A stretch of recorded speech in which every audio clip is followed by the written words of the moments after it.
जैसे ही खाना हमारे मुंह में प्रवेश करता है, उसे चबाया जाता है, गीला किया जाता है और गले से ईसोफेगस तक नीचे भेज दिया जाता है। ईसोफेगस की पेरिस्टाल्टिक मूवमेंट के साथ खाने को नीचे पेट तक भेज दिया जाता है। फिर पेट क्या करता है? चलिए जूम इन करके अच्छे से समझते हैं कि आखिर पेट में क्या होता है। पेट को एक बड़े बैग जैसा स्ट्रक्चर की तरह सोचे। खाने को थोड़ा सा डाइजेस्ट करके स्मॉल इंटेस्टाइन में भेज दिया जाता है। लेकिन डाइजेशन कैसे होता है? पेट के पास हमारी ओरल कैविटी जैसे दांत नहीं होते हैं, तो आखिर खाना कैसे तोड़ा जाता है? ईसोफेगस से गुजरकर पेट में बोलस प्रवेश करता है, जो मुंह में बनता है। बोलस पेट में इस पॉइंट से प्रवेश करता है। कुछ डाइजेशन यहां होती है और फिर इस पॉइंट से बाहर निकल जाता है। पेट से जो बाहर निकलता है उसे काइम कहते हैं।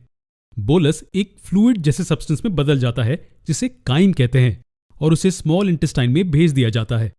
अगर हम एक लाइन में यह समझाएं कि पेट में क्या होता है, तो ये कुछ ऐसा होगा। पेट एक चर्नर की तरह काम करता है और ये खाने को एक मिल्की पेस्ट में चर्न करता है, जिसे काइम कहते हैं। ये काइम स्मॉल इंटेस्टाइन में रिलीज होता है और इस प्रोसेस को पूरा करने के लिए पेट को लगभग 4 घंटे लगते हैं। बोलस काइम में कैसे बदलता है? इस कन्वर्जन में 2 चीजें मदद करती हैं।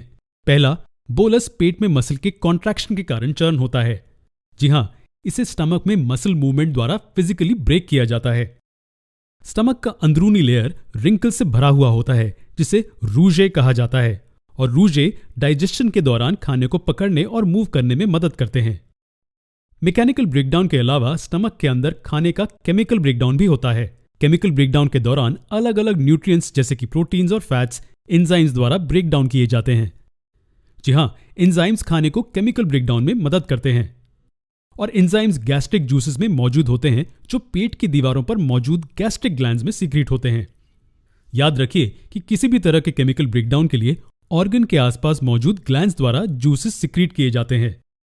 ओरल कैविटी में एंजाइमेटिक ब्रेकडाउन के लिए हमारे पास सलाइवरी ग्लैंड्स होते हैं, और स्टमक में खाने के एंजाइमेटिक ब्रेकडाउन के लिए हमारे पास गैस्ट्रिक ग्लैंड्स हैं। हमें केमिकल ब्रेकडाउन को डिटेल में समझना होगा। बोलस के केमिकल डाइजेशन में 3 चीजें मदद करती हैं। वो हैं हाइड्रोक्लोरिक एसिड, पेप्सिन और लाइपेज। हाइड्रोक्लोरिक एसिड नेचर में एसिडिक होता है। ये बैटरी एसिड से भी ज्यादा एसिडिक होता है। ये हाइड्रोक्लोरिक एसिड खाने में बैक्टीरिया को मारता है और हमारे शरीर को हानिकारक माइक्रोब से बचाता है। ये इसके फंक्शंस में से एक फंक्शन है। हाइड्रोक्लोरिक एसिड पेप्सिन नाम के प्रोटीन डाइजेस्टिव एंजाइम्स को काम करने के लिए उचित स्थिति बनाता है। तो हाइड्रोक्लोरिक एसिड अनचाहे बैक्टीरिया को मारता है और पेप्सिन को खाने पर काम करने में मदद करता है। लेकिन पेप्सिन के बारे में आपका क्या कहना है? पेप्सिन खाने में एक प्रकार के न्यूट्रिएंट के एंजाइमेटिक ब्रेकडाउन में मदद करता है, और वो है प्रोटीन। जी हां, प्रोटीन को पेप्सिन नाम के एंजाइम द्वारा ब्रेकडाउन किया जाता है। ये पेप्टाइड में ब्रेकडाउन किया जाता है, जो कि प्रोटीन का पार्टली ब्रोकन डाउन रूप है, और स्टमक द्वारा सिक्रीट किया गया गैस्ट्रिक लाइपेज फैट्स के डाइजेशन में मदद करता है।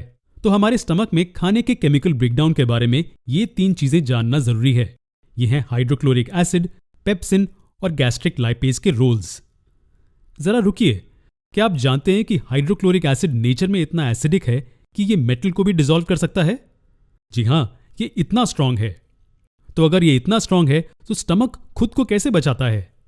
ये इसलिए क्योंकि हमारा स्टमक म्यूकस की लेयर से कोटेड होता है, जो इसे ऐसे स्ट्रांग एसिड से बचाती है। और अगर ये लेयर किसी भी तरह से खराब हो जाए तो हमें दर्दनाक अल्सर्स हो सकते हैं।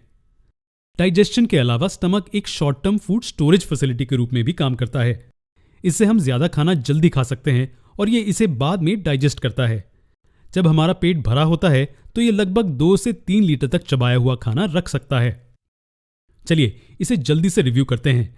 हमारे पेट में 2 चीजें होती हैं।